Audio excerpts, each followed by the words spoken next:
ସାଙ୍ଗମାନେ ଆପଣମାନେ ତ ସବୁବେଳେ ପିମ୍ପୁଡ଼ିମାନଙ୍କୁ ଦେଖିଥିବେ, ଯେଉଁମାନେ କି ମାଟିରେ ଛୋଟ ଛୋଟ ଗାତ କରି ରହିଥାନ୍ତି। ଏହି ଗାତ ଆମକୁ ବାହାରୁ ବହୁତ ଛୋଟ ଲାଗିଥାଏ, କିନ୍ତୁ ଏହି ଗାତ ମାଟି ଭିତରୁ ପୁରା ଲମ୍ବା ଓ ବଡ଼ ହୋଇଥାଏ। ମୁଁ ଆଜି ଆପଣମାନଙ୍କୁ ଦେଖାଇବି ଦୁନିଆର ସବୁଠାରୁ ବଡ଼ ପିମ୍ପୁଡ଼ିମାନଙ୍କ ସହର। ତା ପୂର୍ବରୁ ଆପଣ ଯଦି ଚ୍ୟାନେଲରେ ନୂଆ ଅଛନ୍ତି, ଭିଡ଼ିଓ ଗୋଟେ ଲାଇକ୍ ଓ ଚ୍ୟାନେଲକୁ ସବସ୍କ୍ରାଇବ୍ କରିଦିଅନ୍ତୁ।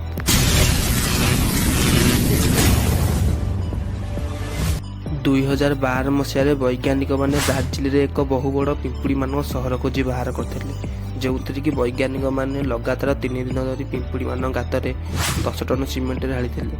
ସିମେଣ୍ଟ ଶୁଖିଲା ପରେ ବୈଜ୍ଞାନିକମାନେ ଯେତେବେଳେ ମାଟି ଖୋଳିବା ଆରମ୍ଭ କଲେ, ସେମାନେ ପୁରା ଆଶ୍ଚର୍ଯ୍ୟ ହୋଇଗଲେ, କାରଣ ସେମାନଙ୍କ ସାମ୍ନାରେ 500 ସ୍କୋୟାର ଫୁଟରେ ବ୍ୟାପିଥିବା ପିମ୍ପୁଡ଼ିମାନଙ୍କ ଏକ ସହର ମିଳିଲା, ଯେଉଁଥିରେ କି ପିମ୍ପୁଡ଼ିମାନେ ରାସ୍ତା, ଘର ଓ ନିଶ୍ୱାସ ପ୍ରଶ୍ୱାସ କରିବା ପାଇଁ ମଧ୍ୟ ବ୍ୟବସ୍ଥା ଥିଲା। ରିପୋର୍ଟ ଅନୁସାରେ ପିମ୍ପୁଡ଼ିମାନଙ୍କର ଏହି ସହରରେ 100 କୋଟି ପିମ୍ପୁଡ଼ି ବାସ କରୁଥିଲେ। ଏଥିରୁ ଜଣାପଡ଼ୁଛି ଯେ ପିମ୍ପୁଡ଼ିମାନେ ମଧ୍ୟ ବହୁ ବୁଦ୍ଧିମାନ ଅଟନ୍ତି। ଏହି ଭିଡ଼ିଓରେ ଏତିକି, ପୁଣି ଦେଖାବା ଆଉ ଏକ ଭିଡ଼ିଓରେ। ସେତେ ପର୍ଯ୍ୟନ୍ତ ମୋତେ ବିଦାୟ ଦିଅନ୍ତୁ। ରହିଲି, ଜୟ ଜଗନ୍ନାଥ।